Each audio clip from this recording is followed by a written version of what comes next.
Em uma pintura muito interessante, Jesus está sentado nas nuvens ao lado de, entre aspas, Deus. E eles seguram antenas do que parece ser um satélite. Os teólogos dizem que aqui é retratada apenas a Terra. Mas por que a Terra teria duas antenas? E por que ela seria redonda?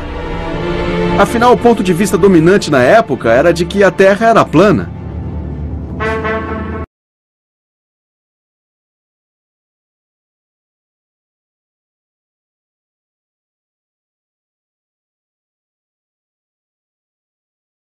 Segundo o Velho Testamento, Moisés subiu o Monte Sinai para se encontrar com Deus.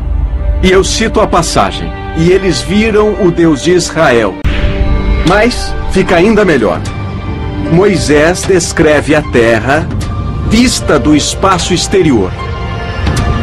A citação é: então eu vi todo o redondo da terra, ao mesmo tempo as profundezas e as vastas altitudes dos céus. Quer dizer, aqui ele descreve a terra como redonda, mas na época isso não era conhecido. É possível que Moisés fosse inspirado por uma força não só dos céus, mas de outro mundo?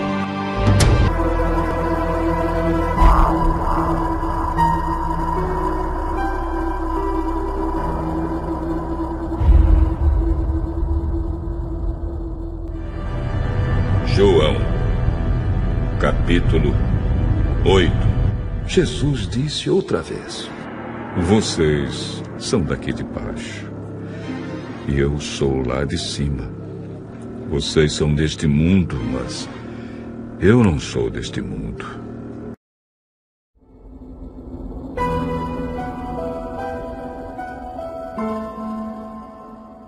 Era um ser de outro mundo. Um ser que não era desta terra, potencialmente um ser extraterrestre. E extraterrestre significa de fora desta terra. De acordo com os evangelhos do Novo Testamento da Bíblia, nos meses antes de sua morte, Jesus leva 3 de seus apóstolos longe da aldeia em que está hospedado, e juntos eles vão para uma montanha próxima. A história aqui é que Jesus subiu um monte alto com Pedro, Tiago e João, seus 3 seguidores mais próximos. Enquanto eles estavam ali, um objeto brilhante pairou sobre eles, e disseram que Moisés e Elias apareceram. Enquanto eles estavam lá, o corpo de Jesus começou a brilhar muito.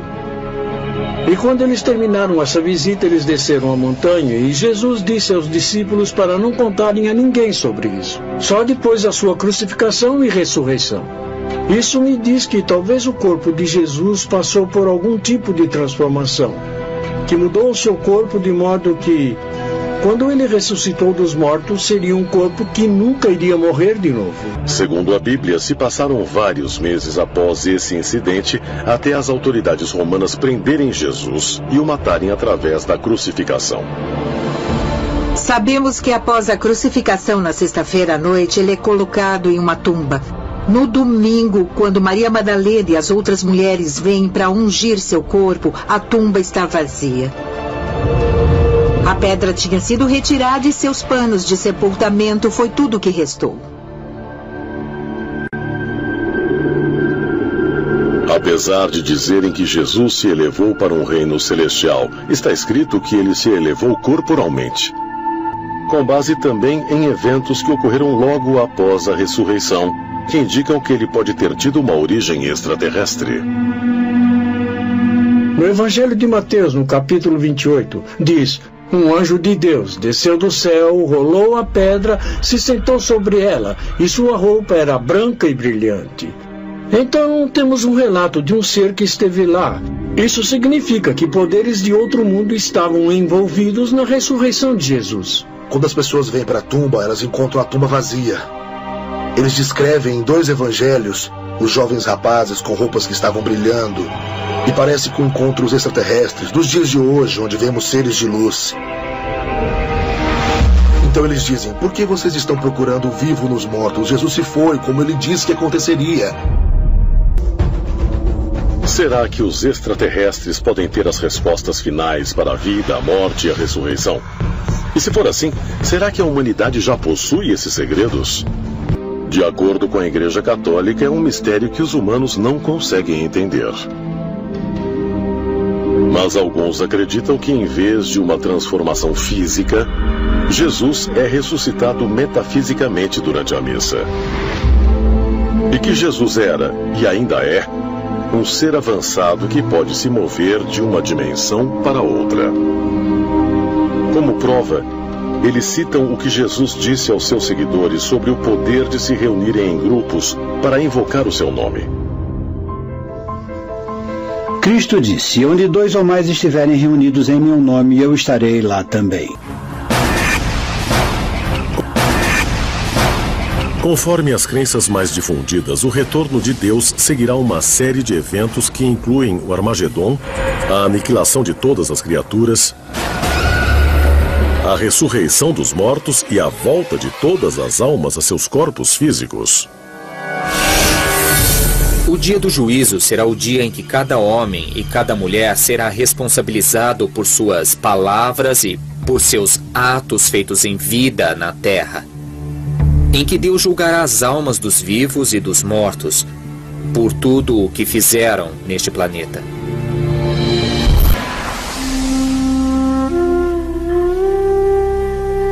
Datando de 150 a.C., os pergaminhos do Mar Morto profetizavam que os filhos das trevas seriam destruídos e que os filhos da luz viveriam em paz por toda a eternidade. E o conceito de um Deus onipotente que vai voltar no dia do julgamento também aparece em um dos assim chamados livros perdidos da Bíblia, o livro de Enoque. O livro de Enoque fala do julgamento dos não justos, que serão julgados pelo fogo, e que o Filho do Homem virá com 10.000 anjos flamejantes e que eles julgarão a humanidade. Após o julgamento final, a Bíblia diz que o novo céu será criado, a nova terra será criada e a nova Jerusalém descerá do céu em direção à nova terra. É possível que alguns dos primeiros doutores fossem discípulos, alunos de extraterrestres, que receberam a sabedoria que os ajudou a ser mais elevados do que o resto da humanidade. Talvez a história mais famosa de um intermediário ressuscitando um morto apareça no Novo Testamento da Bíblia Sagrada. Segundo o Evangelho de São João, que Jesus de Nazaré ressuscitou um homem morto havia 4 dias. Jesus ficou emocionado a ponto de chorar, diz a Bíblia. Ele olhou bem para o túmulo e, emocionado com o pranto de Maria e Marta, decidiu ressuscitar Lázaro dos mortos. Então ele se aproximou da entrada do túmulo e literalmente chamou Lázaro para voltar de entre os mortos. Em minha opinião, não há explicação científica para a volta de Lázaro. Parece que a alma de Lázaro tornou a ser unida a seu corpo, e não que ele fosse um morto-vivo ou um zumbi. Mas ele voltou a ser ele, voltou dos mortos. Então essas pessoas especiais tinham o poder de pegar os mortos e trazê-los de volta à vida. Que tipo de poder teriam para poder fazer isso? Talvez o poder de um extraterrestre? Haveria realmente uma conexão extraterrestre entre humanos vivos e o mundo dos mortos? Será possível que almas humanas viajem pelo espaço e tempo, assim como fazem viajantes siderais? Se for assim, isso acaba com o conceito da existência de um paraíso? Ou seria a prova final que a humanidade procura há tantos séculos?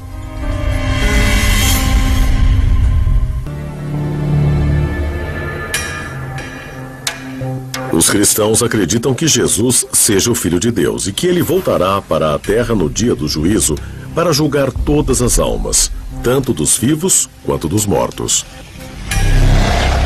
É também por isso que os cristãos acreditam que o corpo humano deva ser enterrado e não cremado após a morte. Mas poderiam os túmulos realmente se abrir um dia e os mortos ressuscitarem? Segundo a crença tradicional cristã, Deus cria o ser humano no momento de sua concepção, infundindo no recém-formado embrião uma alma imortal.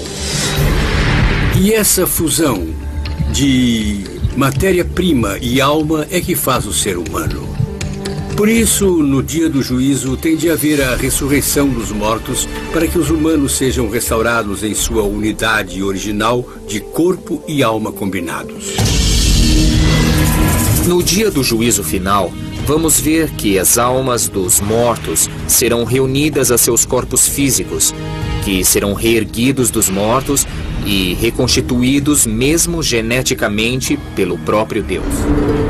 A Nova Jerusalém é um cubículo de 2.400 quilômetros de comprimento, feita de ouro translúcido. Muita gente teorizou que talvez fosse uma espécie de espaçonave, um tipo de OVNI.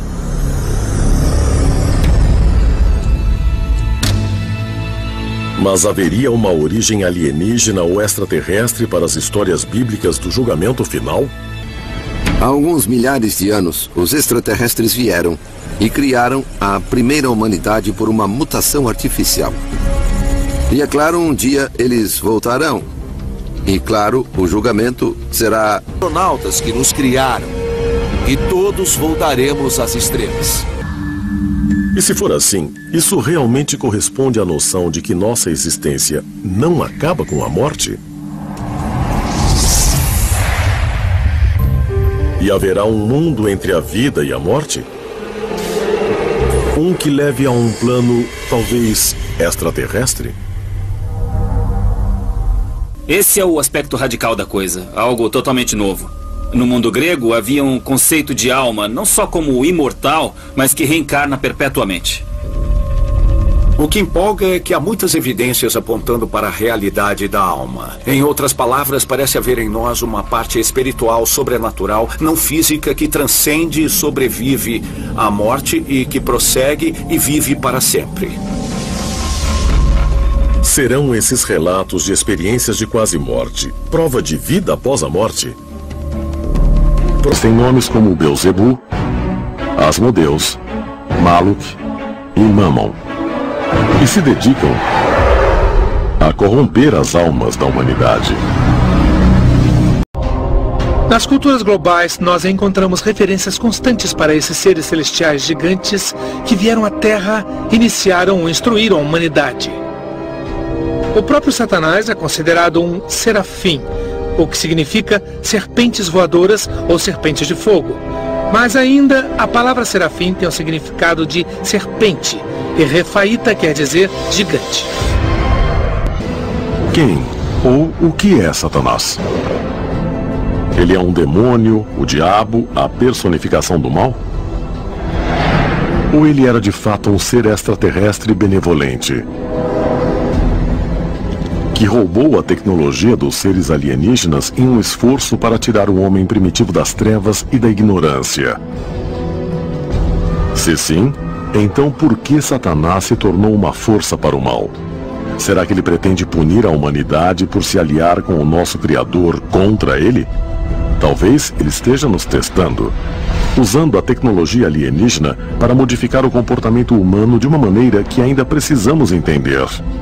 Ele passa a ideia de um adversário, a ideia, sabe, de mentiroso ou um testador, misturado ao conceito de Lúcifer, do anjo caído, combinado a esse líder dos vigias que também lidera uma rebelião. Acho que, em última análise, o que deduzimos é que Lúcifer é uma fusão Ele é um personagem composto de diferentes ideias e de diversos papéis. É importante que nos lembremos que Satanás faz parte da categoria dos anjos chamados serafins. Os serafins foram mandados à Terra como benfeitores da humanidade, produzindo o conhecimento. As igrejas criaram esse monstro maligno de Satanás, talvez até mesmo do nada, quando na realidade a missão inteira de Satanás estava trazendo conhecimento e sabedoria à humanidade.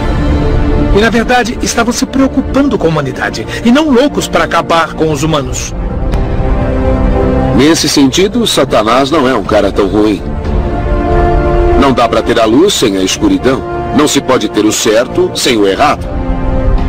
Temos que aprender isso por nós mesmos.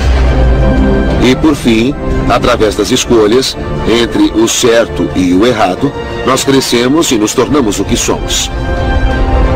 E com isso, podemos chegar a ser como os nossos criadores, para que nós nos tornemos deuses. Biblicamente falando, o demoníaco vem dos anjos caídos. Aqueles que caíram com Lúcifer durante as grandes guerras no céu. E o objetivo deles é enganar a humanidade para que sigam um mau caminho, para se apartarem de Deus. E se dividem em muitas classes. Eles têm as ocupações mais básicas lá de baixo e seguem por toda a extensão até o estrategista, que está governando nos bastidores os assuntos da humanidade.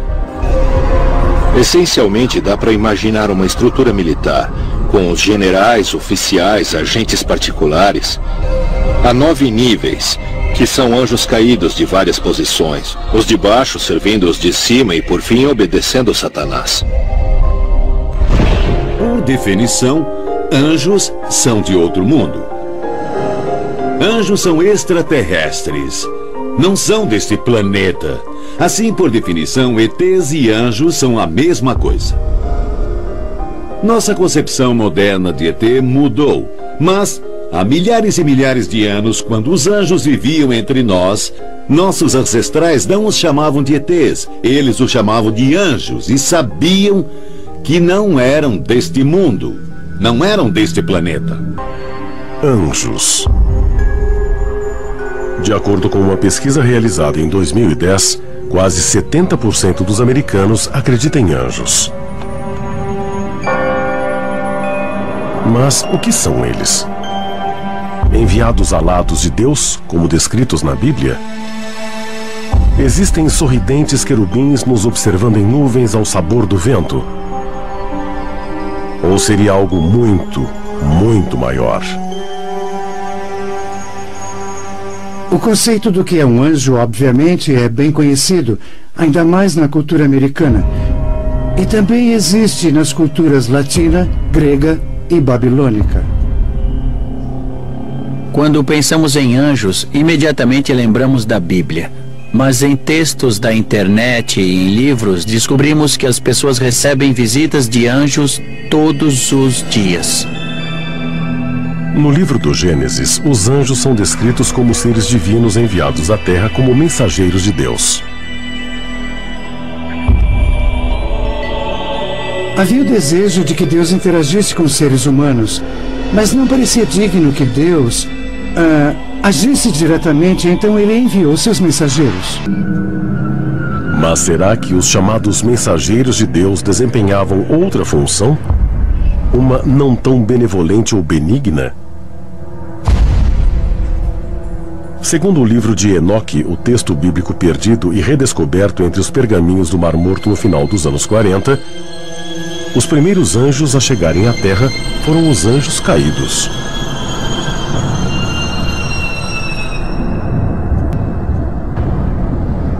Foi no Monte Hermon que os anjos caíram do céu. Que os anjos caídos vieram habitar a terra. Eles queriam tomar o poder e, por causa disso, foram expulsos do céu, jogados na terra.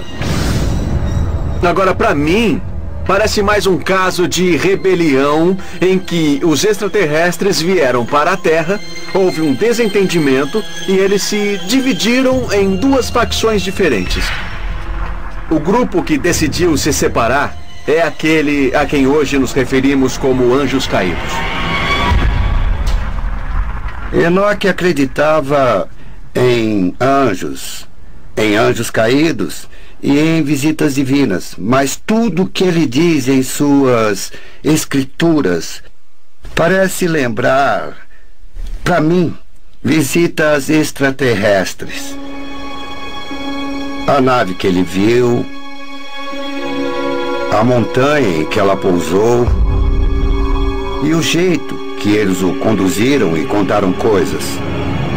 Tanto o livro de Enoque quanto a Bíblia hebraica dizem que os anjos caídos agiram contra a vontade de Deus e se miscigenaram com os humanos. No Gênesis 6, fala dos filhos dos deuses, deuses no plural, copulando com as filhas dos homens.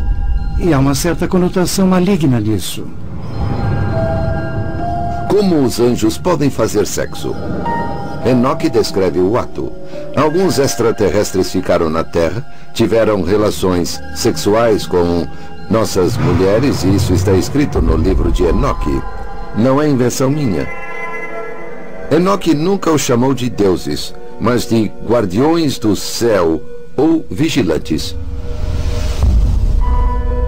De acordo com textos antigos, além de copular com as mulheres da terra, os anjos caídos geraram uma grande prole, os Néfilins, uma raça de gigantes similares aos retratados na história de Davi e Golias.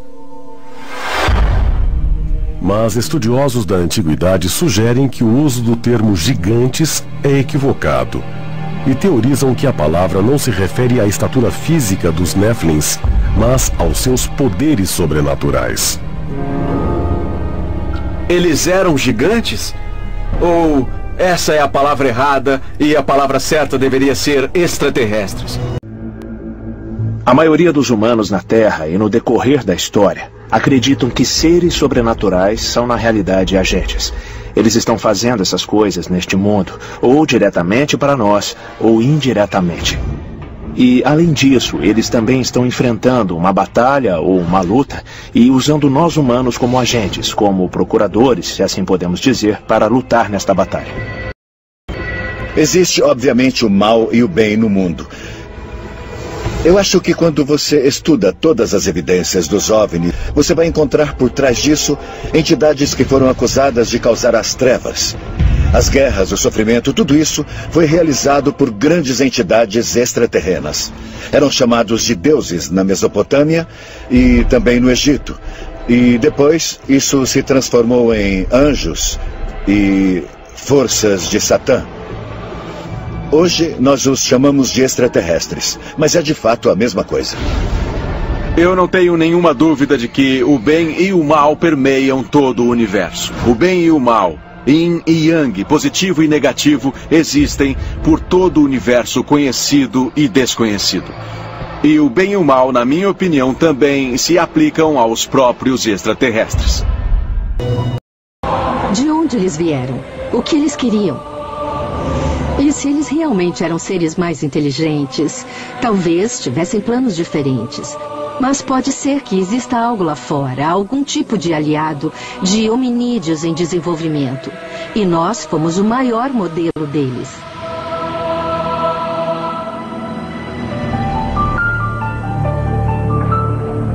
Na Bíblia, os anjos geralmente parecem humanos e são entidades físicas que podem ser vistas, ouvidas e até mesmo tocadas. Mas hoje muitos acreditam que os anjos estão presentes mesmo quando não podem ser vistos. Segundo uma pesquisa realizada em 2008 pelo Instituto de Estudos Religiosos da Universidade de Baylor, 55% dos americanos adultos acreditam em um anjo da guarda que os protege. A ideia do anjo da guarda só existe porque nós desejamos? Nós acreditamos que alguém está nos protegendo ou é algo que vem do passado? Será que tem algo a ver com extraterrestres? Pode ser que algum alienígena tenha dito aos humanos: vamos proteger vocês, não tenham medo. Do que os anjos estão nos protegendo? Por que precisamos da proteção de anjos da guarda? Será que existe mais de um? A resposta é sim. E do que estão nos protegendo? Dos anjos caídos. Existe uma ideia nas tradições judaico-cristã e islâmica de que haverá algum tipo de batalha final em que Deus derrota Satã de uma vez por todas. Há quem interprete isso como a volta dos alienígenas e que eles vão lutar pela última vez. Tanto o livro de Enoque quanto o Apocalipse do Novo Testamento fazem referência a uma batalha cósmica do bem contra o mal.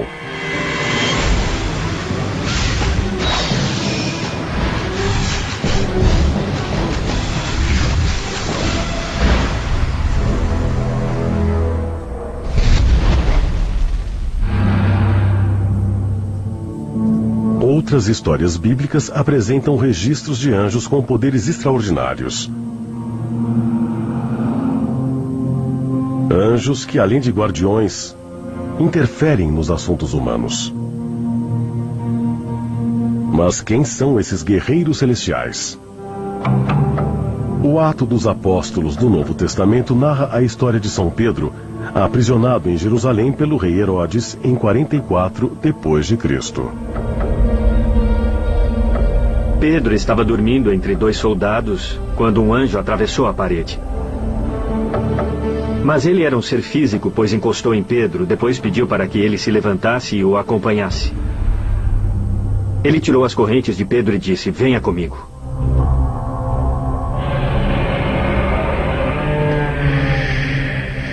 A porta da cela se abriu, Pedro saiu. E a primeira coisa que ele notou foi que todos os guardas estavam dormindo.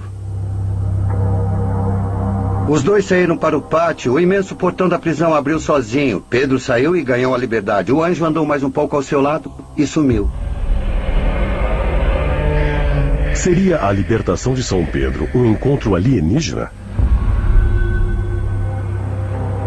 Ou a verdadeira história de anjos celestiais invocando poderes de outro mundo?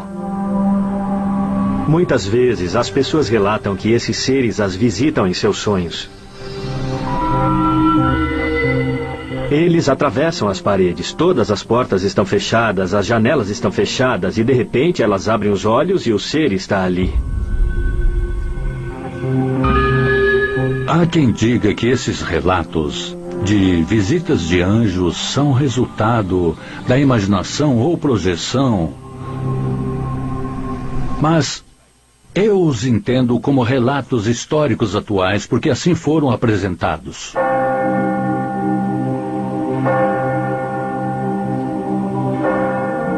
Se olharmos sob o prisma religioso, podemos ver claramente as evidências de seres extraterrestres que visitaram a Terra e tentaram ajudar a melhorar as condições da nossa civilização. E eles continuaram tentando ajudar o planeta, o que na verdade pode ser resultado de uma colaboração entre famílias galácticas. Depois de um certo tempo estaremos prontos, e eles não vão mais seguir as principais diretrizes, e poderão novamente se revelar aos humanos. Ezequiel fala de uma carruagem voadora. O Antigo Testamento fala de uma coluna de nuvem de dia e uma coluna de fogo à noite. É claro que se trata de máquinas físicas que os anjos usavam. A história de Jacó e do anjo em Gênesis 28 é o famoso clássico caso de OVNIs. Jacó adormece e sonha com um anjo descendo e subindo uma escada. E essa escada vem do céu. Imagine a porta de uma espaçonave abrindo e uma rampa saindo dela. Parece bastante uma escada. Então é possível que essa passagem da Bíblia nada mais seja do que um mecanismo tecnológico descrito como uma escada.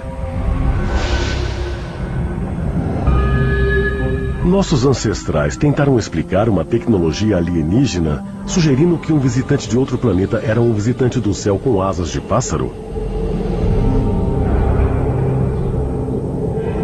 Se a resposta for sim, as implicações são profundas e potencialmente perturbadoras. Pois, se anjos forem mesmo visitantes de outros planetas, qual é sua missão? Estariam eles apenas nos vigiando? Ou talvez exista um propósito mais sinistro?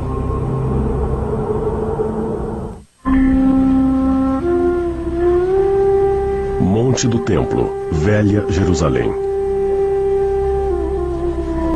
Foi ali que inúmeras histórias bíblicas se passaram, entre elas o sacrifício de Isaac em Gênesis 22. Nessa passagem, Deus pede a Abraão que sacrifique seu filho Isaac no Monte Moriá. Abraão decide fazer o que Deus ordenou. Mas depois de imobilizar o filho e prepará-lo para o sacrifício, ele é impedido por um anjo no último segundo. Interpretações convencionais da história geralmente concluem que Deus queria apenas colocar a fé de Abraão à prova. Na minha opinião, um Deus nunca faria um pedido como esse. Então, é possível que um anjo caído, ou um alienígena ou extraterrestre, pudesse ter se passado por Deus? Deus nunca exigiu sacrifícios humanos. O sacrifício humano é condenado pelo cristianismo e também condenado pelo Deus Criador. O filósofo francês Sartre tem uma frase famosa que diz: se um anjo me pedisse para sacrificar meu filho, eu pediria o documento de identidade dele. Talvez alguém quisesse se passar por Deus. E será que alguém resolveu interferir para evitar que isso acontecesse? Na verdade, talvez fossem duas civilizações em guerra pelo controle do que aconteceria nas histórias da Bíblia. Assim como existe gente boa e gente má aqui na Terra, existem extraterrestres bons e maus no espaço. Talvez a última vez que tivemos alguma interação regular com esses ETs em um nível cultural foi na época da fundação do islamismo. Sabe-se lá por qual razão, eles parecem ter seguido um acordo mútuo coletivo de deixar a Terra depois do surgimento do islamismo, do Novo Testamento, da Bíblia, etc, etc. Eles se afastaram. Será que já fomos visitados por extraterrestres? Eu acho importante pensar dessa forma, pois os extraterrestres prometeram voltar e um dia eles vão voltar. Se nós, humanos, finalmente estivermos perto de descobrir alguma verdade sobre o nosso relacionamento com outros seres inteligentes do universo, eu espero que ninguém pense nos alienígenas do passado, presente e futuro como assassinos ou como salvadores, mas como outro ser inteligente com quem vamos fazer amizade e aprender muita coisa sobre o cosmos.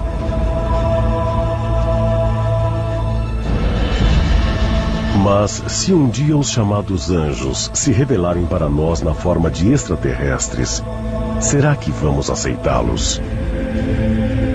Talvez esse dia chegue apenas quando estivermos prontos para conhecer a verdade sobre a nossa própria origem.